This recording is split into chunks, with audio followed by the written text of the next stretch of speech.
शक्ति, तप, मंत्र, प्रभाव, ये 5 चीजें। जैसे पहलवान है, सारे दाव सामने वाले को पता हो तो तगड़े से तगड़ा पहलवान पहले गेम में आते हैं।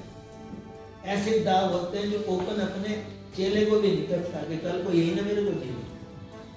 ऐसे इतनी बड़ी व्यवस्था में बहुत व्यवस्थाएं ऐसी हैं जो अगर ईमानदारी से संभालनी है तो हम उसको ओपन, ये व्यवस्था की कुशलता का हिस्सा है और हमें इसकी कोशिश भी नहीं करनी चाहिए ये सबको लेकर। हाँ, इसको अच्छी व्यवस्था बोलते हैं, धर्म कहते हैं कि छिपाव कितना करना है, दुराव कितना करना है, ओपन कितना करना है। महर्षि, धर्म के नाम पर व्यवसाय ज्यादा होने लग गए हैं। वो तो हो रहा है, क्या कारण है? लोग ही ऐसे हैं,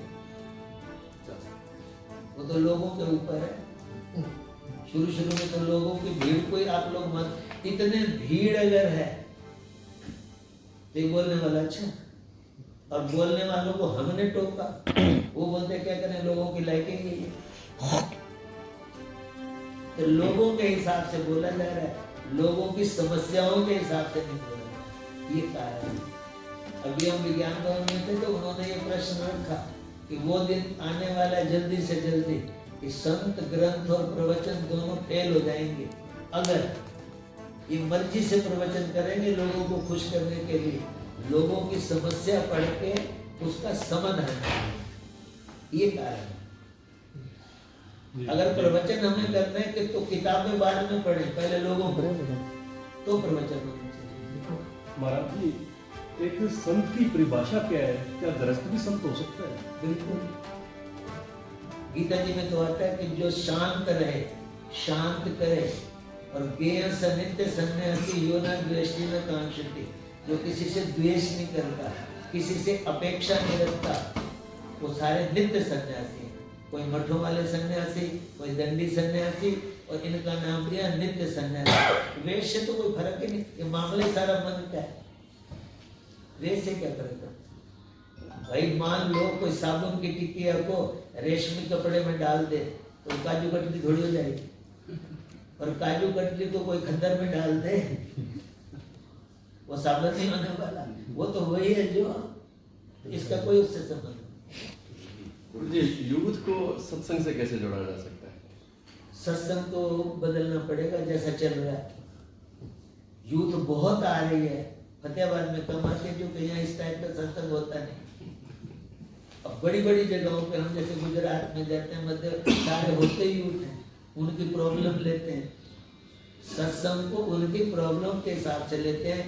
जैसे आज के यूथ में 70% जो पढ़ी लिखी यूथ है उनको IBS है, इरिटेटिव बॉल सिंड्रोम, प्रॉपर नींद नहीं है उनकी, प्रॉपर खान पान नहीं है, और कंपनियों में बर्डन ज़्यादा है, इस टाइप से ज़्यादा माहौल बना हुआ है। नींद गड़बड़ से 4 बीमारियां और लगी हैं, परेशान है, फ्यूचर उनको डार्क दिखता है। तो ऐसे में उनको ये समाधान चाहिए। खिलौना उस बच्चे को दिया जाता है जो खाए पिए हो फिर भी रो रहा हो, और लगी हो भूख, रोना तो रोना है, भूख में भी और खिलौने के लिए भी। अब भूख में रोना, वो खिलौनों से नहीं तृप्त होना, वो तो दूध से तृप्त होना। अब हमारे बच्चे भूखे हैं अंदर से किसी और कारण से, हम उनको एंटरटेनमेंट दे दें, पिक्चरों में, फलाने में, वेंकट हाल में, इधर उधर में। तो जो भूख है उसकी तृप्ति, उसका रोना तो उससे जाएगा, वो अध्यात्म है, वो हमारे यहाँ मिल नहीं रहा है। तो संतों को भी क्या गिटार उठाना पड़ेगा? है संतों को भी क्या गिटार उठा के कुछ भी ना इंस्पायर करना? उसके साथ जो डॉक्टर रोगी के हिसाब से चलेगा थोड़ी ठीक करेगा, रोग के हिसाब से चलना है। संत गिटार नहीं उठाएंगे, संत कंठी नहीं देंगे, कंठी पकड़ लेंगे। तुलसी की कंठी पकड़ा के कह रहे तुम शिष्य हो गए। जो गुरु जी के होते हैं ना ईमानदारी से, वो कंठी कम और कंठ पकड़ते हैं कि ऐसा कर सकते हो तो ठीक, वरना एक साइड। श्री महाराज जी, आप अक्सर अपने प्रवचनों में भी जो है जिक्र करते हैं कि जो हमारे कुछ ऐसे ग्रह हैं लोगों को डराते, क्या वाकई डराते हैं? पहली बात तो हम एक बात बताएं, हमारे यहाँ साइकोलॉजी में आता है संदेह हमारे ओरिजिनल होने चाहिए तो समाधान भी ओरिजिनल। ये तुम्हारे संदेह भी उधार ले रखे। कोई कह रहा था कोई कहते हैं, आजकल यूनिवर्सिटी चल रही है कि मंदिर गए, कोई कह रहा था, मतलब ये डाउट हमारा नहीं है, कोई। अब तुम्हारे मतलब डाउट भी उधार और समाधान भी उधार। फलानी किताब में ये लिखा है, डाउट तुम्हारा निजी होना चाहिए, वो जिज्ञासा है, मुमुक्षुता है, और उसी का समाधान। हम पहले कह रहे हैं कि ये सारी स्थितियां सब ठीक है, प्रकृति। ये प्रश्न वो कर सकता है जिसने पूरी नेचर पढ़ी हो। अब गाड़ी ओडी है, सिंपल से ड्राइवर को पकड़ा दे और ठोक के हमें शिवपुरी भेज दे, वो तो किसका कसूर? परमात्मा की व्यवस्था में गड़बड़ नहीं है। सोचना ये किनके हाथ में। हमारे पास जब रिजल्ट आया, उनके हाथ वाला आया और हमें लगा वो चीज ही खराब है। ये कोई खराब नहीं है, लेकिन इनको वहम में डालना खराब है। ग्रह होते हैं, इनका प्रभाव होता है, ये लाइन अलग हो गई। और डर डर के काम करना, डराना, एक और ग्रह चढ़ गया। न शुक्र बुरा न राहु, कोई नहीं बुरा, लेकिन जो उसके नाम से डराया, इसको आराम से भी तो कर सकते हैं। डॉक्टर भी दोनों होते हैं। अगर तू टाइम से आ जाता, वो बीमारी तो अलग थी, तू टाइम ऐसा लगता है जैसे पता नहीं। और एक होते कोई बात नहीं, पानी पियो, गर्मी बहुत बड़ी हुई है, ग्लूकोज डाल के पिलाया, आधी राहत, तो क्या बीमारी तो बीमारी है, लेकिन उसको डराना। तो जो समस्या है वो डराना है, विद्या खराब नहीं। और वो इसलिए कि वो अनाड़ी लोगों के हैं। और ये आप लोगों को जब सिलेक्शन करनी होती है, जब किसी कास्ट में कास्ट बेस पे सिलेक्शन होती है, तो हम लोग चिल्लाते हैं कि कास्ट बेस पे इनको नौकरी मिल गई, हमारे नहीं बची। तो मंदिर में जब पंडित जी रखे जाते हैं, ये क्वालिटी बेस पे रखे जाते हैं, क्वालिफिकेशन के बेस पे रखे जाते हैं, तब तो तुम्हारे कोई नहीं ऑब्जेक्शन करता। आरती आनी चाहिए, ओम जय जगदीश है, बस। फिर वहां के ऑब्जेक्शन है। यहाँ तो बाद में शुरू हुआ, हमारे यहाँ तो शुरू उसका लड़का, उसका लड़का, उसका लड़का, ऐसे महाराजियों में भी उसकी गद्दी पे आ गए, उसके फिर उसकी गद्दी। तो क्या उस समय में सोचना चाहिए कि जब तुम समाज में क्वालिटी चाहते हो, तो बेस भी क्वालिटी होनी चाहिए। एक आदमी अच्छे की पहचान क्वालिटी है, तो क्वालिटी पे। अब तुम्हारे गोरा रंग देखा तो शादी के लिए सिलेक्शन हो गई, और बाद में कमें रोटी बनानी नहीं आती। बाद में क्वालिटी बेस देखते हैं, और पहले छोटे छोटे पीछे भागते हैं, तो ऐसे इसका रंग अच्छा है, इसका फलाना अच्छा है, इसका पैसा अच्छा है। बाद में जब चिक चिक होती है तो फिर क्वालिटी पे आ जाते हैं। जब क्वालिटी ही चाहते हो किसी भी क्षेत्र में, तो चुनाव भी क्वालिटी के बेस पे। पार्लियामेंट में क्वालिटी चाहते हो तो वोटर को भी क्वालिटी वाला बनाओ। 125 साल की बुजुर्ग माता जी, जिनको 85 साल की उम्र से न देखना की वाली बात है, न सुनने वाली, उसका पोता लेके जावे कि ताई यहाँ पर वोट दे दे, ये वोट कैसा होगा, जाली नहीं माना जाएगा।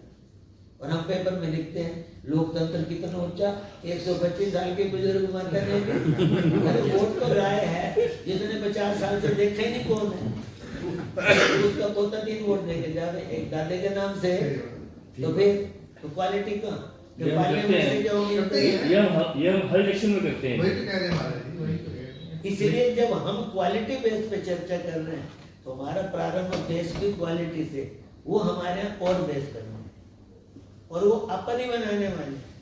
अगर टाइम से टोक दिया जाए तो बुरा लगता है, ये भी समस्या है।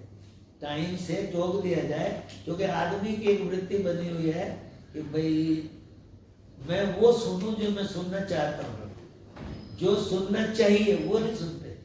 हमारे सत्संग श्रवण की पहली कमजोरी, लोग वो सुनना चाहते हैं जो वो चाहते हैं, इसलिए वक्ता भी वैसा सुनाते हैं। जो सुनाना चाहिए वो सुनना पड़े तो हिम्मत चाहिए, इसलिए सारी क्वालिटी बिगड़ गई है। जैसे रेलवे स्टेशन पे ट्रेन चलती है, पहला तो लाइन वही होती है, ट्रैक तो बाद में बदलता है। अब ट्रैक में ही गलती हो जाए तो दिल्ली की जगह भिवानी पहुंच जाए, कहीं पहुंच जाए।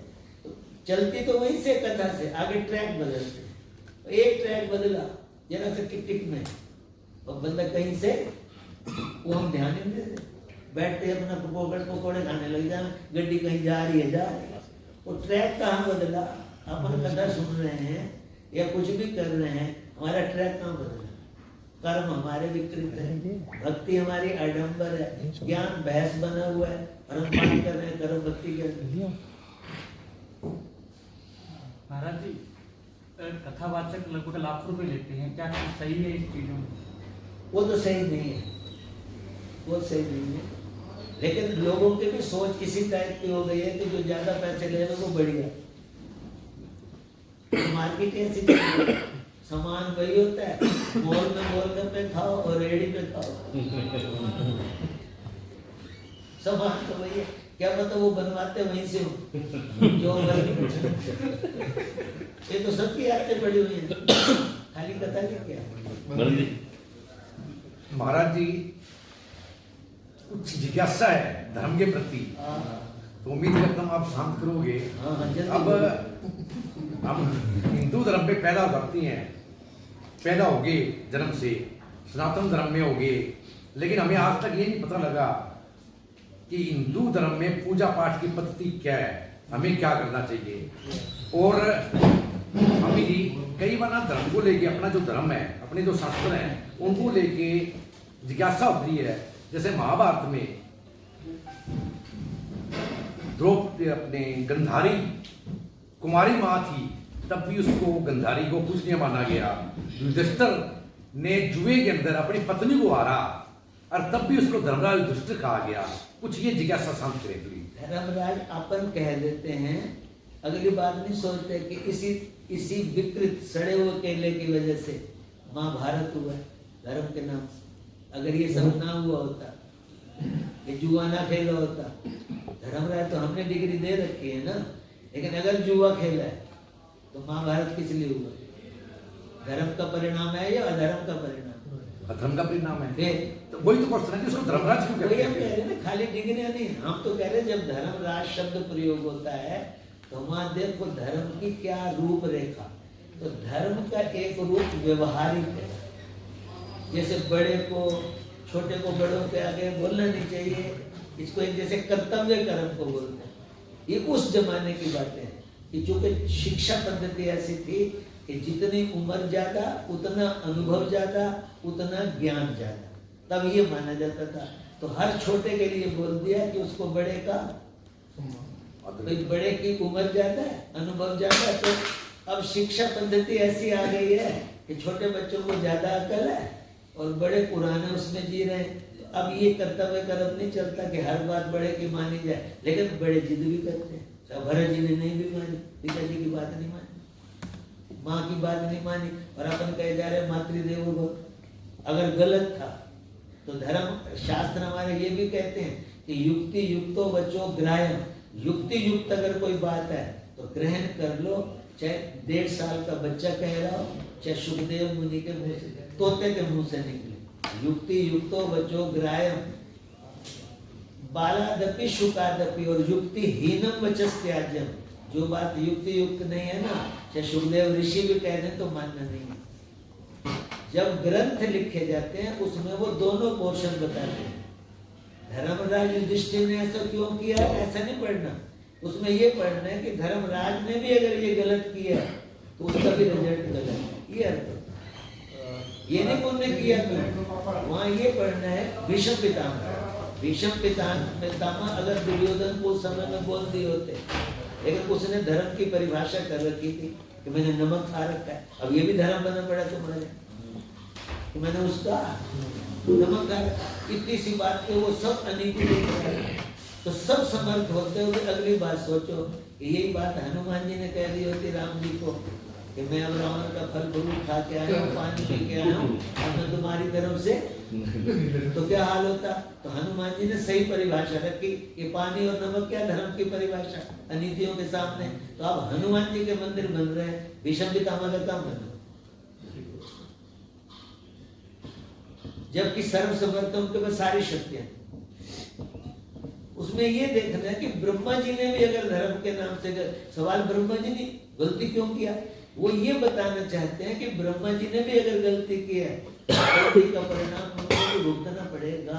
इसलिए सवाल ब्रह्मा या महेश का नहीं है, सवाल गलती का, दुर्बुद्धि। महाराज जी, हर शहर में कथाएं, जैसे एक एक शहर में 3-3, 4-4 जगह कथाएं चल रही है, जागरण हो रहे हैं, लेकिन अगर थाने में जाए, कोर्ट में जाए, वहाँ पे बाप बेटे के खिलाफ शिकायत दे रहा है, सास अपनी बहू के खिलाफ शिकायत दे रही है, मतलब वो व्यवहार में नहीं है ना, ये समस्या व्यवहार की है। इसलिए तो हम कह रहे हैं धर्म चर्चा हो रही है, चर्या नहीं।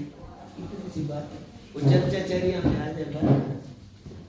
स्वामी जी, स्वास्थ्य कैसा है आपका? स्वास्थ्य कैसा है? स्वास्थ्य ठीक है आपका? हमारा तो ठीक है, क्योंकि आप लगातार यात्राओं में रहते हो, तो क्या हो गया? स्वास्थ्य जिसका जो काम होता है ना, मौसम चेंज हो जिसका जो काम होता है, अब जैसे किसी दुकानदार के ऊपर में ग्राहक ज्यादा आ जाए, सच्ची बात बताओ, दुकानदार थकेगा या और ज्यादा खुश होगा? और जिस दिन उसको रेस्ट करने को मिल जाए उस दिन ज्यादा ही थकेगा। श्री महाराज जी, संतों का राजनीति में दखल बढ़ता जा रहा है, संत राजनीति में हस्तक्षेप क्यों करते हैं? वही पहले तुम बाद में लेट आए हो ना। अच्छा, मेरा ये मतलब मेरे को पता नहीं चला। होना चाहिए, लेकिन संत वेश की नहीं बात कर रहे।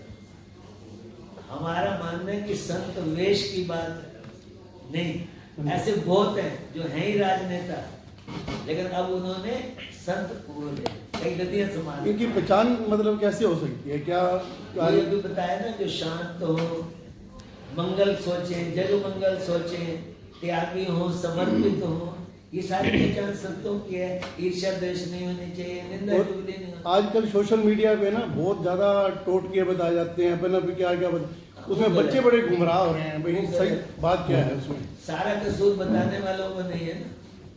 सोना डबल करने वाले फतेहाबाद में 3 बार आए, और उसके बाद पेपरों में भी आया, वो पकड़े भी गए। इसके बावजूद भी डबल करने वाले आए तो लोगों ने चूड़ियां उतार के दे दी। यही फतेहाबाद की बात बता रहे। डबल आए तो कहीं वो धोखेबाज हैं, लेकिन समाज की भी लोभ वृत्ति है। अगर समाज लोभी नहीं है तो उनके धोखे में नहीं आए। हम उनको पकड़े मारे, वो एक अलग लाइन है, और समाज को लोभी होने से बचाएं, उनके चक्कर में नहीं आएंगे। अब समाज में हमने लोभ कर रखा, माता एक दलक बना रहे लोग। जब हम समाज को ही लोभी, इसमें इतना उनका कसूर नहीं है जितना हमारी लोभ वृत्ति का कसूर है। इसलिए समाज को व्यर्थ के लोभ से मुक्त करना होगा। ये हमारा चलना चाहिए। जो सुधारात्मक प्रक्रिया वो हम लोग धर्म के नाम से करते हैं, अगर ईमानदारी से करते हैं तो। अब जैसे इलेक्शन में कोई हमसे पूछे ना तो कौन से जीतेंगे, हमारा पहले शब्द होता है, पहले हमें ये बताओ इलेक्शन फेयर होंगे कहने भी हमारी हाँ ना, तो तब अब वही रोला दूसरा हो तो हमारी हाँ ना।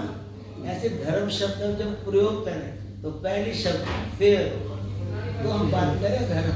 हम कुछ को भी धर्म मान लें, वो नहीं, कुछ भी कर्म को पूजा पाठ के नाम को धर्म मान लें, ऐसा नहीं। ये कर्म कांड तैयारी होती है, पवित्रता, मर्यादा, नियम, कंट्रोल करना, भोजन पे, व्रत पे, ये तैयारियां थी। ये धर्म नहीं था, धर्म की तैयारी।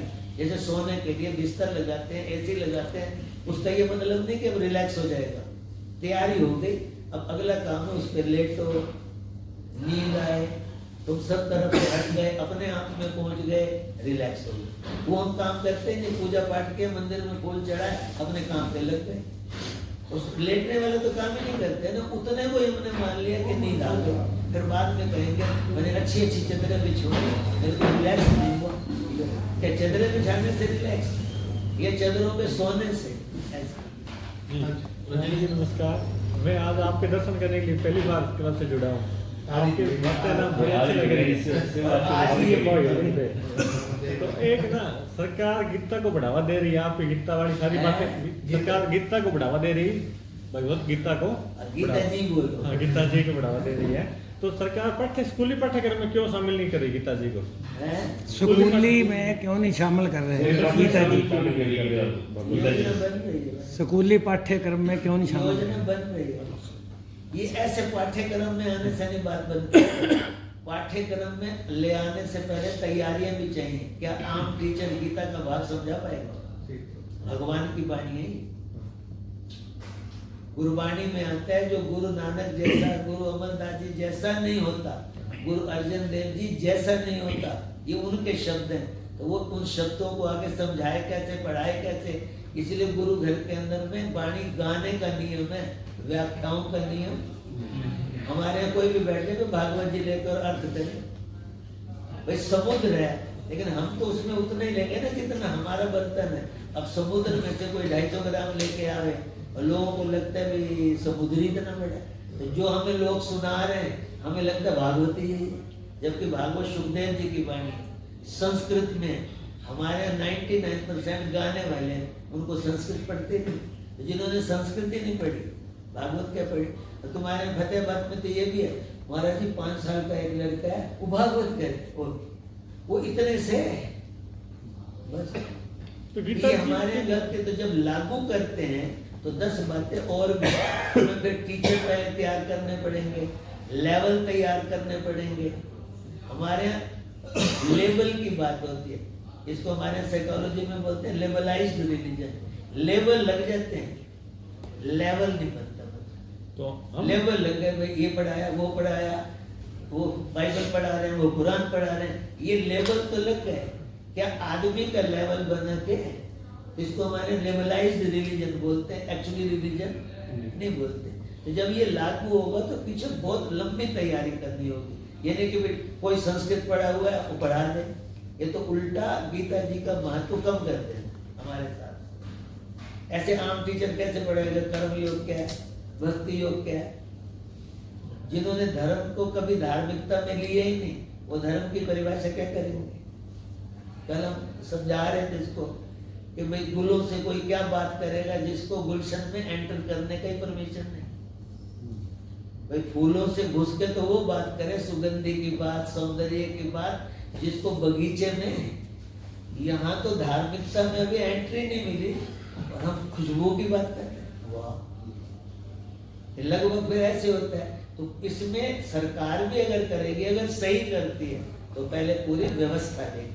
ऐसे करके छोड़ दे तो उलट पुलट हो जाएगा, वो महत्व कम हो जाएगा। जैसे योग का तो बहुत समानांतर महत्व है। तुम्हारे यहाँ तो योग, मेरी शुगर ठीक हो गई, मैंने शुगर तक फलाने तक रख दिया।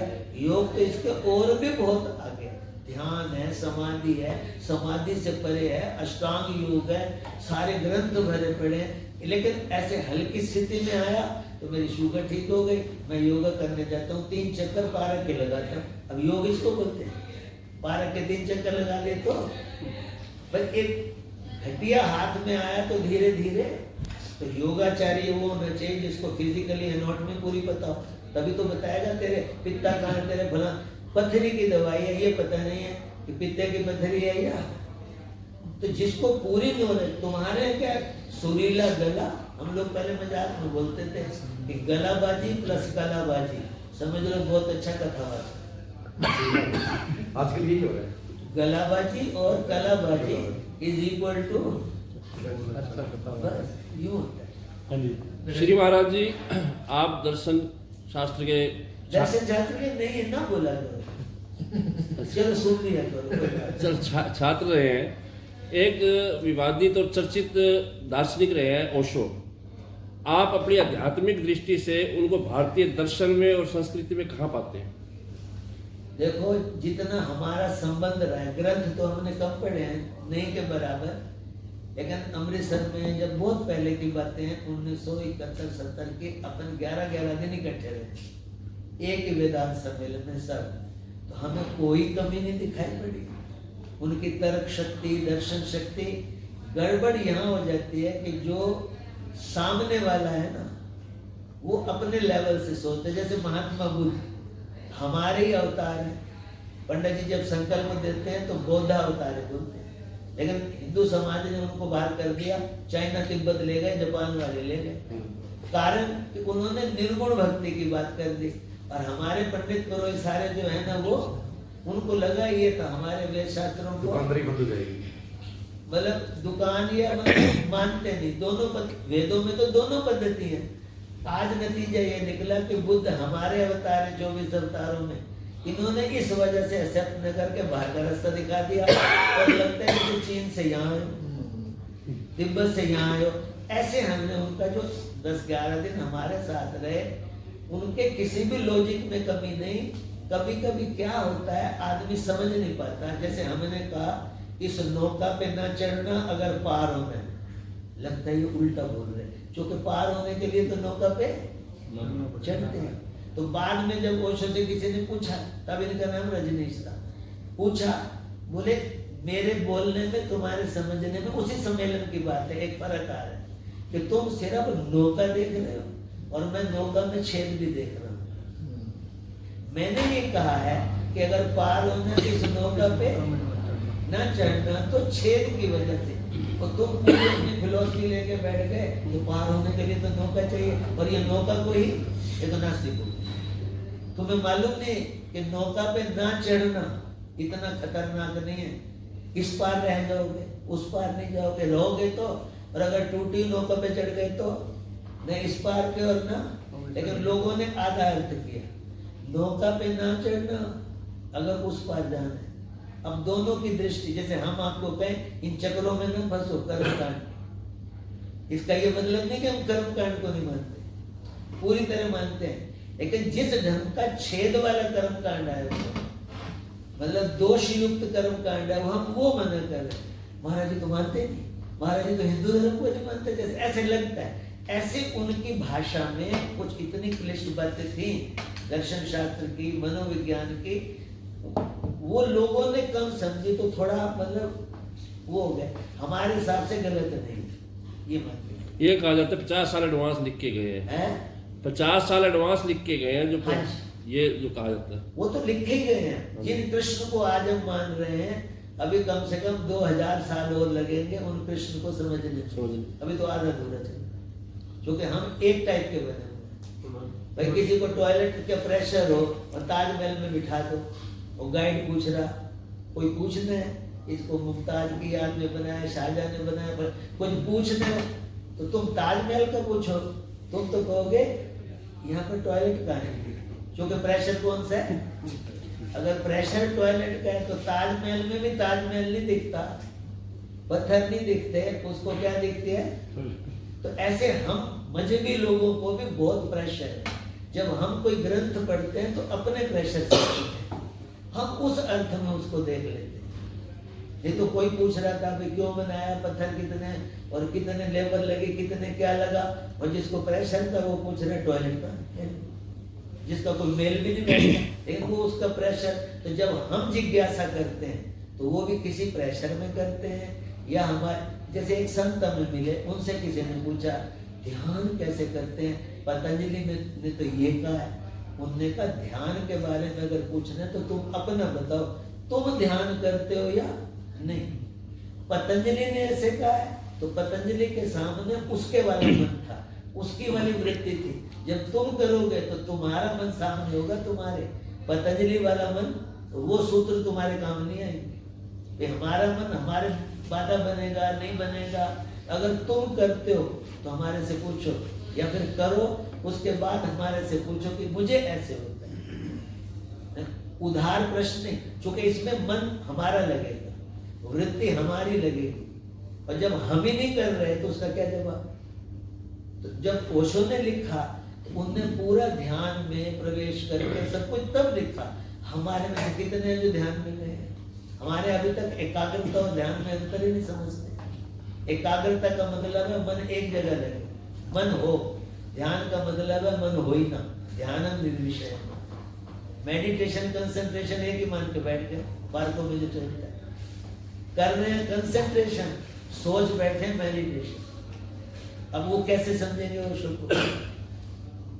लेवल होता है ना सारा, इसीलिए गलत नहीं है हमारे सोचने से, हम उस लेवल के बने, हमारा ये बने। महाराज जी आज पत्रकारों के बीच में आए हो तो थोड़ा सा ज्ञान पत्रकारिता धर्म के ऊपर भी बता दीजिए। ओहो, हमें कोई नुक्स लगेगा तो बता देंगे। अभी तो हम सबके पत्र के ऊपर लिखते हैं निष्पक्ष, निर्भीक, और यही होना चाहिए। निष्पक्ष और निर्भीक हो, बड़ी समस्याएं आती हैं उसमें, वो वास्ता आप लोगों को पढ़ते ही रहता है, वो तो आप उसमें कुशल, अगर कुशल ना होते मानते ही ना। गुरुजी यूथ को सनातन धर्म से कैसे जोड़ा जाए? यूथ को सनातन धर्म से कैसे जोड़ा जाएगा? किसको? यूथ को युवा वर्ग ऐसे जोड़ना। पहली सीढ़ी सत्संग ही है। स्कूल में कैसे? तो पहला तो टीचर सुनाता ही है, समझाता ही है, उसके बाद एमए बने को। तो पहली सीढ़ी तो यही है, सत्संग। बच्चा नहीं भी जाता तो भी लाना, बच्चे जाते ही नहीं है, अगर बड़े भी युवा आता नहीं है, हम ये कह के छुट्टी भागे बैठ गए, नहीं आता तो लाना चाहिए। बात करते हैं। अब हम ऐसे बच्चों के लिए सोचें तो सारे बच्चे जीरो हो जाएंगे। महीना डेढ़ में कोई भी नहीं आ रहे, टॉपी दे के कैसे दे के डरा के कैसे भी, चाहे 2 घंटे मम्मी को वहीं बैठना पड़े, बाद में आदत पड़ जाती है।